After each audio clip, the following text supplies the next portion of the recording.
Namo Furobosa, Namo Furobosa, Namo Furobosa.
So welcome everyone to our celebration of the Liturgy of the Day.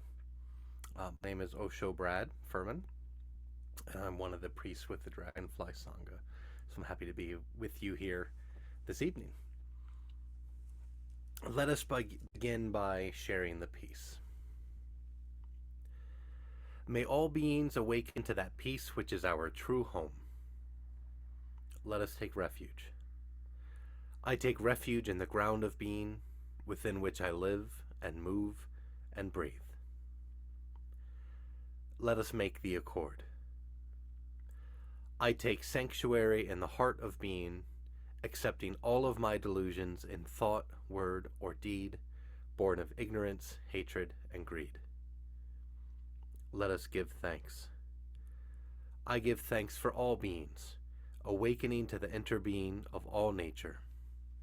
May my heart be open and my mind clear. May all be free from suffering and the causes of suffering, and may all come to know that peace which is beyond all understanding. Since it is the practice of enlightenment, that practice has no beginning. And since it is enlightenment within the practice, that realization has no end.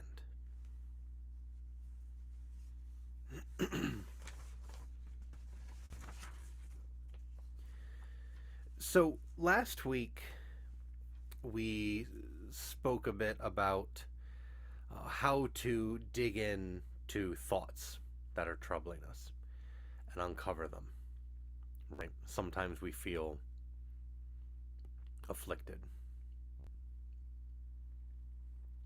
or I like to describe those troubling thoughts as personal storm clouds, right? It's just a gray cloud in my sky, and I notice it. Maybe I don't notice it at first, but I feel it, right? It's bugging me. And we talked about how journaling can actually be a very useful tool for sort of laying bare some of our thoughts. Because journaling, as opposed to just reflecting in our minds, allows us to kind of put one stream of thoughts on a page. And we can look at them kind of one at a time. In our brains, we can weave all those together into a very complicated braid. But when we write, we kind of have to choose, right? So it allows us to kind of lay end to end sometimes our thoughts, which can be useful when we're feeling troubled. And it allows us to examine those thoughts more closely. And as we examine those thoughts, we look for emotions. Right, some of those emotional words like I love when, I hate when, I feel angry when, I'm scared when, right? So some of those emotions that we feel, and how as we journal, we can identify, 3 to 5 of those emotions, list them, and then rate them on a scale of 1 to 10. 1, not a bother. 10, overwhelming. And then we start to pick that apart. We investigate that emotion, like pulling out a weed. If you've ever pulled a weed out, some weeds, whoop, they come right out. Not very deep. Other weeds you pull and you're like, oh boy. It's long root system emerges from this weed. And in so doing, with our thoughts, we uncover these layers of rationalization or of guilt or of just habit, right? And once we identify the tip of that root, now we know kind of where this troubling thought came from. And now we can ask the 4 questions to better understand the source of that thought, and potentially transform that thought into something more skillful and beneficial, which will reduce our suffering. So last week I talked through how we might come to a realization of what that thought is. Now tonight I would like to do the other part of that process, the other half of this process, which is asking the 4 questions. So we'll use the example from last week's talk where, maybe in evaluating our thoughts, we came to realize that we're struggling with a new work opportunity, maybe a new job or a new project that we're working on. And we realize we're afraid. What are we afraid of? We dug into that and we realized, well, the fear there stems from perfectionism and a feeling of needing to be perfect. And we worry that this new opportunity is going to expose our imperfections. And that's troubling us. So we'll ask the 4 questions around this thought of I need to be perfect. So the first question, what is it about this thought that is not completely true? So the first thing that we do is challenge this thought, right? Maybe it's not true. It feels true because it's bothering us, and so we assume that it's right. But what might not be true? Do we need to be perfect? Honestly, probably not. Right? Is there any job that requires perfection all the time? I mean, certainly you can look at a brain surgeon, right? But I assure you, at some point, brain surgeons have made mistakes or things didn't go quite according to plan.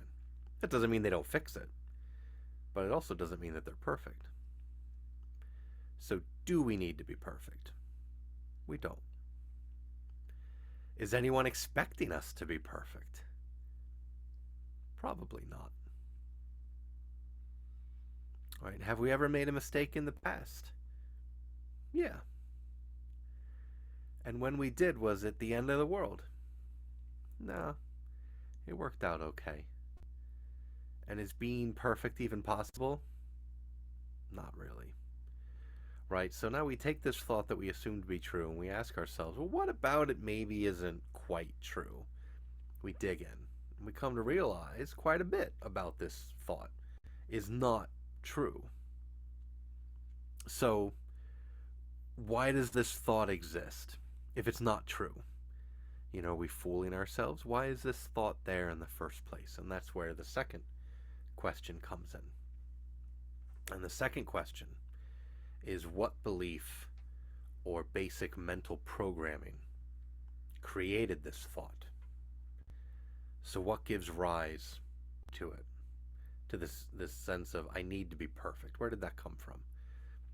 Maybe somewhere in our past, from some kind of trauma where a mistake led to a pretty tricky situation. Or perhaps some mode of thinking that served us well at one point in our lives, but now that thought has outlived its usefulness. And so we have a series of 4 mindfulness models that can help us evaluate what might be the cause of this thought. I must be perfect. And these are very vast oversimplifications of these 4 mindfulness models. I would encourage you to check out Sensei Tony's book, Free Your Mind, for a bit more detail on these, but I want to kind of talk through how each of these models could bring about this notion of I have to be perfect, right? I must be perfect. So the first mindfulness model is the true self-esteem model. So, in other words, are we oriented to our self-esteem, which is where we understand our innate value of being, our true self, self-esteem, or are we oriented to our self-confidence, where we evaluate ourselves based on things that we do and the things that we have, the things that we own or feel we possess? So, does this thought, I need to be perfect, come from me seeing my value as a function of what I own or what I'm capable of? In other words, am I conflating self-worth with a job? Does it mean that if we're fired or unemployed that now we're worth less? Right? Because, I was at a 10, but then I got fired. Now I'm at like a 7 because I'm unemployed. Ugh. Right? Is that the cause of this? Perhaps. It depends. So the next mindfulness model is the perfection versus wholeness model. So, this sounds promising because perfection is right there in the title. But let's talk through it. Let's see. Maybe this is the cause of that thought. So if we're experiencing change, such as a new job opportunity, right? New relationship. End of a relationship, right? Change. Are we integrating that change from a place of wholeness, which is both and, right? I can still be learning and doing a good job, right? I can make mistakes and be successful, right? So wholeness is both and. Or are we rejecting or resisting that change from a place of perfection? Perfection is either or, right? I know what perfection is and this isn't it, right? It's either this or that. It either has to be perfect or not worth doing, right? So does this thought of I must be perfect come from this model? Am I insisting that things need to be a certain way, or just not worth doing? If I can't be perfect, I shouldn't bother, right? Perhaps. We can see from those, from that description of the mindfulness model, how I must be perfect comes from that model. The third model is what we call the transactional model, or sometimes we refer to it as the parent-adult-child model. And oftentimes we can tell that the thought is originating from the transactional model if we hear a critical voice, right, kind of in the back of our mind, right? That critical voice is typically the voice of the parent, which represents past conditioning, right? We are the heir of our past conditioning. And that critical voice often results in a hurt inner child, right? This might be because we grew up in with a highly critical parental figure. Doesn't necessarily need to be a mother or a father, but anyone who played a parental role in our lives. Could be a coach or a boss, right? A priest.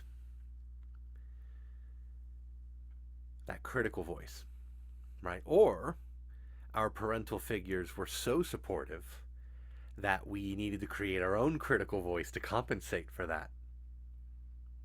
Oh, you can do anything.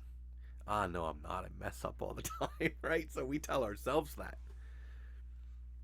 And the goal with the transactional model is to identify the voice of a third party, not the parent or a child, but the adult, right? The voice of the adult is compassionate and emanates from the true self, and it allows the child that maybe is hurt and struggling under the critical voice of the parent to run free. So, does this thought that I need to be perfect come from a critical parent or an overly supportive parent who didn't prepare us for the real world? Perhaps. It depends. And the last model is the transpersonal model. This is one of our models of the psyche. Oftentimes we'll see it depicted as a set of concentric circles with the ego on the outside, followed by the creative impulse of the anima, and then the shadow, which is where unintegrated thoughts lie, and then our true self in the middle. We'll sometimes see this as a series of concentric circles, as I said, or as a cone, where the bottom of the cone is the ego self, and then the top is the true self. And what this model allows us to investigate, among other things, is that if we don't accept or acknowledge certain parts of ourselves and integrate them, accept the whole thing, warts and all, as they say, the whole kit and caboodle, as they say, but accept everything about us, the things that we like and get us places, and the things that we don't like and sometimes hold us back, or feel we hold us back. If we don't integrate those things, we may push them into that shadow, right, which is that raw spot right next to the true self, but just outside the true self. At least that's how we see it. And sometimes those things build up pressure and they come out in other ways, right? They come out in projections. You know, things that we dislike about ourselves when we see in other people, we're like, I hate people like that, right? But we're seeing ourselves. That's why we don't like that, right? Or, you know, maybe we see things that we think we need because we're trying to fill some gap. I need this, I need this, I need that, right? Because there's something that we're not integrating. So, does this thought that I need to be perfect come from me not integrating an aspect of myself? You know, maybe I'm easily bored, and I don't like that. I refuse to accept that tendency, and so I sublimate that thought by insisting on always jumping at new things, right? Never admit that I'm bored, so I'm never going to allow myself to be bored.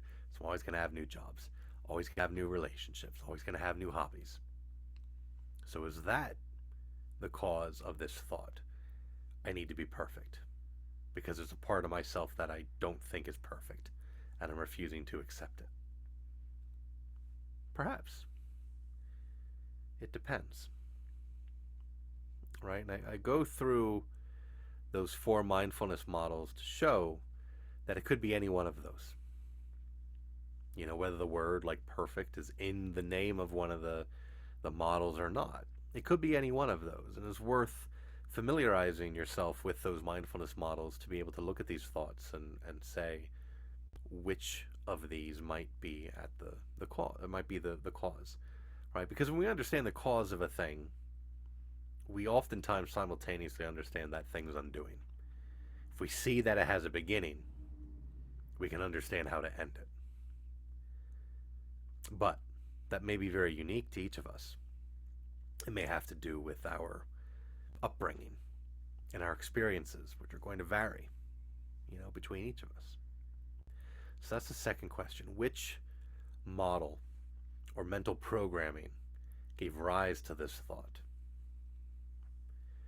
And then we ask the third question. Has anyone else ever had this experience? Right? So the first question, we challenge the thought. The second one, we investigate its source. The third question, we're universalizing this thought. Has anyone else ever felt the need to be perfect? Chances are yes, they have. All right, it's important for us to universalize these thoughts for two reasons. One, it helps us to understand that we're not alone. Right? These tricky thoughts connect us to one another. It's very easy to find things that, oh, we're different because of this, or we're different because of this, you know. But tricky thoughts, they make us human. Boy, we're all similar in that regard. We have tricky thoughts. That person that we've been friends with since we were kids, they have tricky thoughts. That person we can't stand, they have tricky thoughts, right? We all have that in common. So it allows us to recognize the fact that we're not alone. And these thoughts, no matter how willing we are to admit to them, or how we would refuse to admit to them for fear of reprisals, or being ostracized or ashamed for some reason, they connect us, right? Because we all have them. And the second important thing to realize by universalizing our thoughts is that we know that others have gone before us, right? This is where the notion of faith comes into play. A lot of times we think of faith as being the belief in something we can't see, or may never see, or have never seen, right? But faith is actually belief in the fact that something that has worked before is going to work again. I like the example, and I forget where I've heard this example, but I like the example of, you see someone jump over a gap, maybe a dry creek bed in the woods. You're like, boy, that's a big gap. How can we get across that? And you see someone do it. And now suddenly, having seen someone do it, you're like, maybe I can do it, right? It gives us confidence that we can jump over that creek bed because we've seen it done, even if we've never done it before ourselves. So recognizing that others have felt the need to be perfect, and they can go on and be happy despite their imperfection, can give us the confidence that we can go on and be happy despite being imperfect. So we challenge the thought, we look for its origins, we universalize the thought, and now in this fourth question, we're going to see what we can do about this thought, right? And we tend to ask this fourth question in two parts. What would it mean if this thought were actually true? So now we're bringing it out into the real world, the light of day. We're going to lay it end to end, right? And then what creative action could we take? So we can play this situation out in our mind, right? So what would it mean if this thought were actually true? What would it mean if I actually had to be perfect? Let's play that out. Well, would not being perfect mean that we couldn't be forgiven for making a mistake? Probably not. Would it mean that we'd lose our job not being perfect? Probably not. Let's say it was, though. Now, let's say, hey, someone found out we weren't perfect and we lose our job. Would we want to work for that company where we have to be perfect? Would we be able to find another job? Probably. Let's say we're not perfect and we lose our job. Have we ever been unemployed before? Was there ever a time when we weren't working? Sure. What did we do? What would we do? Get back up and find another job. Right? So oftentimes we find that our worst case scenarios, when we lay them out, we're like, well, it's actually not that realistic. It feels realistic because we're not looking at it that closely. And this is, again, why journaling and going through this process of asking these questions is so important, is because, we have these mental mirages, right? Where hazy, at a distance, kind of looks right, kind of looks true. I guess I'll just believe it. But when we really get close to it and take a look at it, we're like, that's not real, right? This worst case scenario is actually pretty unrealistic. It's built on some pretty shaky foundations and shaky assumptions. But we need to think it through so we can watch that unlikelihood play out in the theater of the mind sometimes. So, what would it mean if this thought were actually true? We entertain the thought, right? And now, what creative action could we take? So seeing that, now we've kind of defanged this thought a little bit. It's not as dangerous as maybe we thought it was, because we found that it's not actually all true. We know where it comes from. We know that it's not unique to us. And we know that even if it did happen, that it's not the end of the world. So what can we do? Right? This is where the rubber meets the road. This is our practice, right? So now we can formulate another thought to counter the untrue thought, I need to be perfect, or take creative action to overcome that untrue thought. So for example, if I notice this untrue thought creates tension in me, I need to be perfect, maybe as I drive into work in the morning, or when I get an email from a certain customer,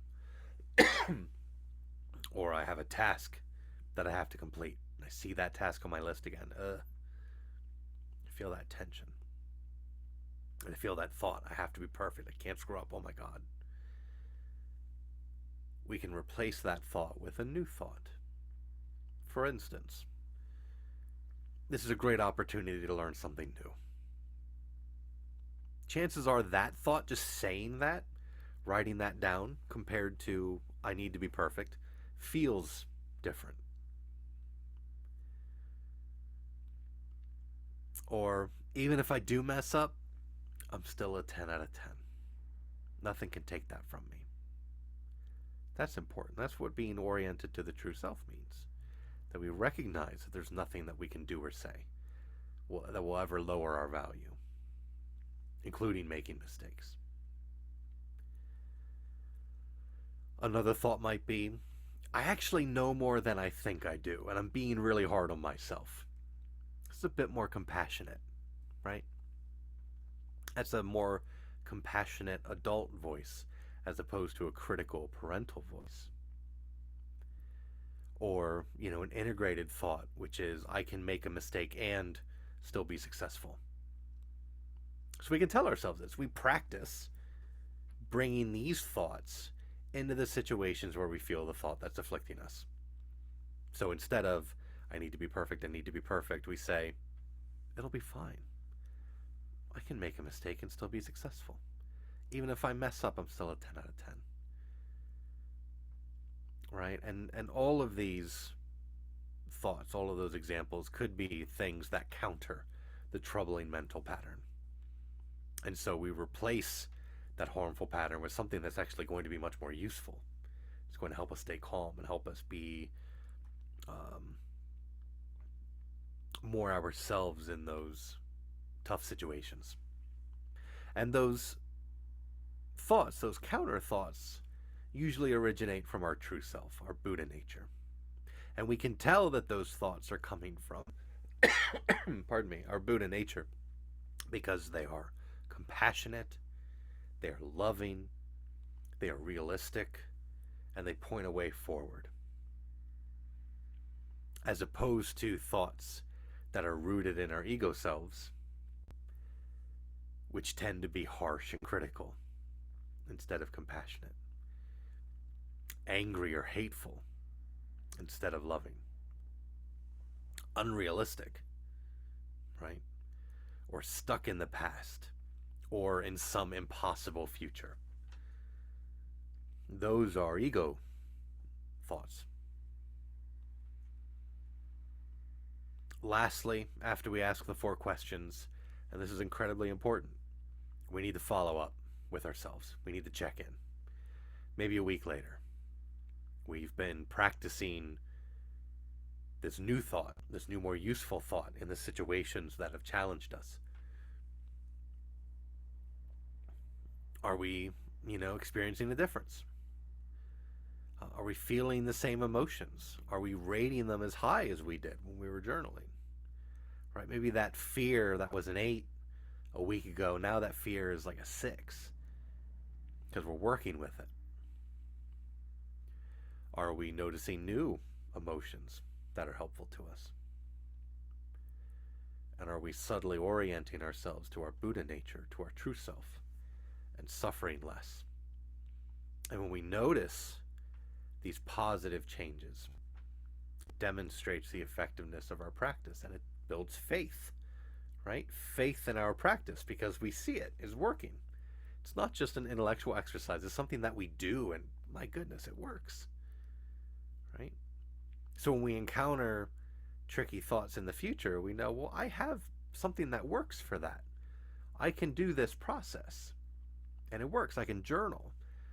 I can challenge the thought. I can look for its source. I can universalize it. I can entertain the worst case scenario and find something that works better, and it makes me feel better, and I'm suffering less. And it shows us that we can free our minds. And I've spoken about this before, an analogy that I really like for the mind, a metaphor, which is the waterfall.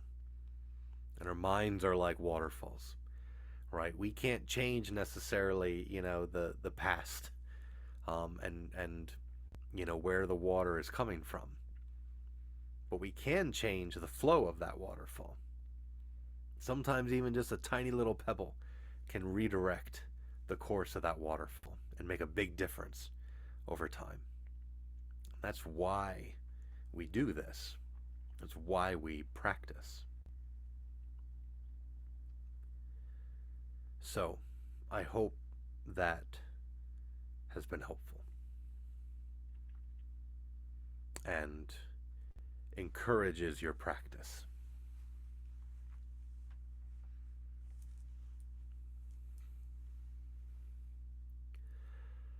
The moment we receive true and trusting, solid and clear like a diamond, infinite light and life embrace and protect us, liberating us completely. Let us take the 4 immeasurable vows. Sentient beings are numberless. I vow to liberate them. Delusions are endless. I vow to end them. The ways of compassion and wisdom are boundless. I vow to embody them. The way is unattainable. I vow to attain it. Let us take the precepts for the community of the vow. I allow my true self to manifest in all aspects of life. I take complete responsibility for my own life and all of my actions.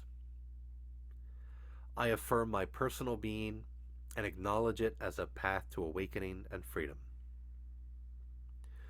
I embrace all aspects of my personal being, including my shadow, so that they may be transformed.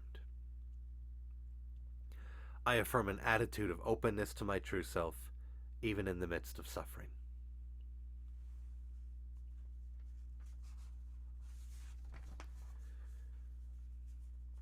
So as always, I would like to afford us some time to chant and light incense.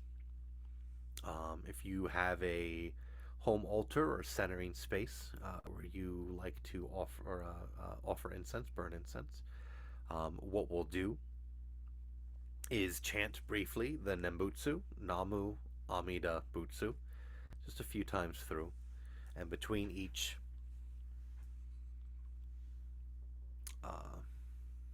recitation of the Nembutsu, we'll bang the Mokugyo.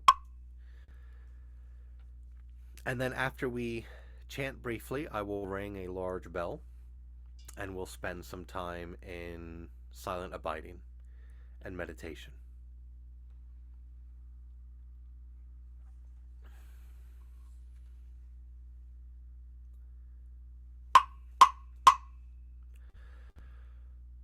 Namo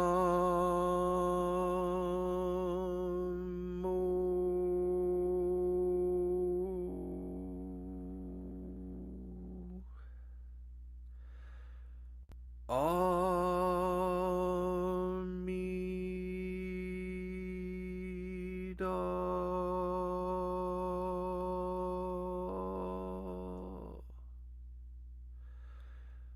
Butsu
Amida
So, as an acknowledgement of the fact that when we practice the Dharma, we are practicing with everyone who is practicing now around the world, everyone who ever has, and everyone who ever will. We are together with them in this practice. Let us recite the Bodhisattva's Gatha. We dedicate this practice to the welfare of all beings throughout space and time. May it always be so. So I hope that you found this talk helpful. And a reminder, if you enjoy these virtual liturgies and Dharma talks, we have a live in-person version in Camp Hill, Pennsylvania, if you're in the central Pennsylvania area. And I would encourage you to check that out. They are hosted by one of my fellow priests, Mike Travisano, Osho Mike. And you can find out more about that and where those are located, more about our practice, our community, at AskSenseiTony.com or DragonflySangha.com. And so I would encourage you to reach out to us, get in touch. Maybe you would like to go through the 4 questions with someone and have someone work with you as you encounter thoughts that maybe have been bothering you. We'd be happy to do that. You can find more at DragonflySangha.com or AskSenseiTony.com. But as always, it is wonderful to spend time with you this evening, and I hope that you have a great rest of your week. Thank you.